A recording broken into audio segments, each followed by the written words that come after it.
Hey yo, it's Guido coming at you with a Tactics Talk. Welcome back. On this episode, we got myself and my T-54 Mod 1. It's a Tier 8 premium Soviet medium tank on the top of a 357. This is a great setup for this little tank. The 112 is problematic. The Victoria can compete. The rest of it, this poor little thing is just going to absolutely eat up. And the 112 is going to have to be spamming some gold probably to deal with me. Or have lots of friends. But anyway, we come on in here and we're on Paris, headed down to the south to the brawling area. Notice I'm in a medium and I'm going to the brawling area. Why? Because first it's Paris. This is the most important terrain. Number two, I'm one of the top tier tanks. My gun has got to be at the important spot. Medium or no, I have to be at the important spot. Now that comet comes around. I'm not really sure what he's doing, but I actually miss him, unfortunately. Sort of expected to be shooting at heavies first, so I've got my gold loaded. Yeah, I'm going to end up wasting gold on a bloody comet. Not ideal. I don't know what this guy's thinking or what he's trying to do, but maybe he's looking for depression, or that's bizarre to me. He takes some hits for it. I'm glad nobody got up onto about D5 or so, otherwise I'd be taking hits. Just come in here. There's that bounce. So this thing just, really the armor on this thing is outrageous for a Tier 8 medium. Relatively long reload on the KV-85, so I know I can chase him in there and get another shot. And now I'm down to 2 gold. Really wish I would have been just firing regular AP up to this point. The Comet is, I don't know what he's doing, losing his mind. Down he goes. And I don't have a whole lot of help. I mean, I got the KV-3 and IS, a KV-85. Where's the other Tier 8s? Where'd the IS-3 go? Oh, he's AFK. So, he's nowhere near. KV-85, so I don't want to come around there. What I really want to avoid there is getting my front sprocket tracked and then having those guys just kick the living snot out of me. But this guy doesn't really seem to have a good idea what's going on. Plus the 112 has moved to the top, which is very helpful. So I'm just going to do stuff like this. I'll poke around, bait a shot, and shoot him just because I showed just enough to do so. And this poor guy gets absolutely abused, and down he goes. I know there's a KV-3 up there, and we've got the 112's up top. I've got this little berm thing here in front of me. He has terrible depression, so he's going to have a hard time, at least initially, until he gets a little bit further down that hill. I'm surprised that whatever else is up there with that KV-3 has not come down and started taking me on. There's a Jagdpanzer 4, but he eats it, so he's not behind me anymore. I'm just trying to bait some shots. Hopefully this guy has hit number 2 and he's shooting heat into my well-angled front hole, and I can get some bounces. So I'm just trying to bait a shot so I can get out there on him. And I'm like, alright, whatever. I'll just come and do it that way. Looking to track him. Nope, he's not quite tracked. Thought he might have been. And I don't know what he's doing, so I just kind of wait. He's really struggling. I don't know if he's got a really low FPS or I killed his loader or what's going on, but he's in big trouble. Just basically shooting into the front of this guy. Just barely come out enough. Oh, he's making a run for it. That was a bummer. He finally got a shot off, but that allows me to come on in here and kill him off. Down he goes. Oh, oops, nope, not quite enough. Not quite enough damage. So I'm going to have to figure out how to get up in here on him again. And unfortunately, he's done a good thing and pulled back, so I'm going to have to mess around trying to get his turret. And I don't want to go too high because that KV-3 will then have a shot, so I got to shift a little left here. That's not going to make it happen. I considered going HE, but there's a possibility I wouldn't even do enough with HE on this, so let's continue to try to get this guy. No, armor not penetrated. Ooh, he just fired, so that's helpful. And then the KV-3 changes things. Here he comes. He's got the small gun, so that's immediately noted. Why the AT behind me has not simply driven around the corner and started gunning people down, I'll never know. The Panther is getting shot, so now I do have to be careful because I'm trying to work on 2 guys here. Panther's got shot, so if I kind of keep forward enough, I can minimize the amount he can shoot me. Then I have to be careful about what this KV-3 is doing. Continually moving, making it irritating for him to aim in. That little gun does reload pretty quickly, but I'm basically just abusing him. And finally he gets a shot in on me. And he's thinking, oh crap. Oh, and then here we go. Here comes the artillery.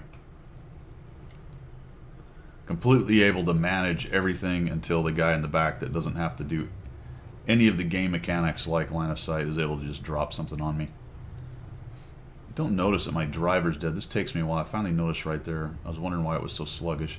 Now the AT has finally done something useful and moved forward.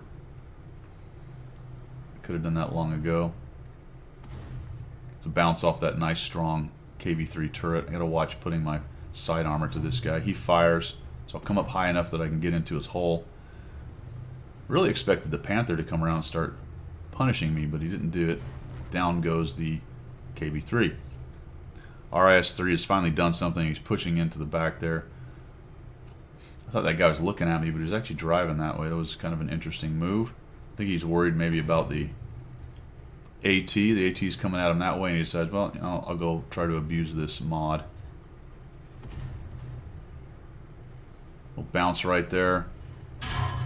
He's got that little needle gun, so that's problematic. I'll take him down by going into the machine gun port right there.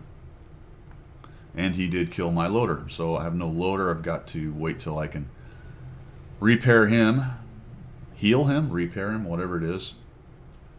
You can see I've got 20 seconds, so I'll just drive while I'm getting my repair kit back up, see if I can't find a shot here. I know there's a WZ and a P Victoria. Somehow the IS-3 managed to drive into both those and die, which I can't figure out, but there you go. Couple artilleries left. There is an E-25. He's definitely dangerous. I don't want to go out in the open and just get pummeled by the E-25, the P Victoria, and the WZ, so I do need to be careful. But I've also got to be careful not letting my team die, because they have better tanks basically left. But the P Victoria is way in the back, so that's good to know. It means the WZ might be in this bush. I'm trying to find him. There's the E-25. Alright, there's the WZ. Let's see if we can kill him off. Oh, he sees me. That's not good. I bounce it, and we're able to kill him. A little bit lucky there, but I'll take it. We have a good game. A little bit of luck is always involved. Nearly always involved. The E-25 is tearing up the Cromwell. Down he goes. Somebody puts a hit on him, and that was very helpful to taking out this E-25. I bounced the bloody P Victoria. I bounced a couple E-25. I probably should have gone forward, charged him, and tried to ram him. Put him down. And that's that crazy armor. P Victoria has good pen, so he ends up going right through me. Put a shot into him. He takes another shot. I should have just gone forward, accepted it, and killed this guy off. That would have probably been my kill had I done that and been a Top Gun. But 4,978, got a little cowardly at the end. 2,785 bounced. Now what's interesting about this end game, and look at this, I'm down to only 3 shells actually on this thing. What's interesting about this game is this is a 1600 base experience game, and it ends up being, I think, only a class 1. I'll show you the stats right after this, show you the end game stats. And the reason for that is Frontline jacked up all of the experience requirements for ace masteries and for 3 marking things. So while the stats in Frontline didn't count, from what I understand, the numbers did not go on your record. They did affect the calculations for ace tankers and for marks of excellence. What's going to happen when the marks of excellence reset and Frontline hasn't been played and people's percentages are at X percentage and they play one more game? I don't know. It's possible that, depending on how they did it, that a lot of people are going to end up 3 marking tanks they played a lot in Frontlines in a couple weeks when they play it once, and maybe the reset's Sunday. I don't know how long it goes for marks of excellence, whether it's a month or a week, but anyway, some of those kind of unintended consequences, things that Wargaming just doesn't really think about on their setups or care about. But kind of weird on this one, 1600 base, only a class 1. No big deal, I've already aced it, I believe, but kind of an interesting aside on that game. Alright guys, hope you liked yourself, hope you learned something along the way. If you did, make sure you subscribe if you haven't. Tell your friends, bring people in. I'm trying to get to 1,000 subscribers actually, that would be good. I'm at 450 or so. So it's going to be a long road. That is it for now. We will see you.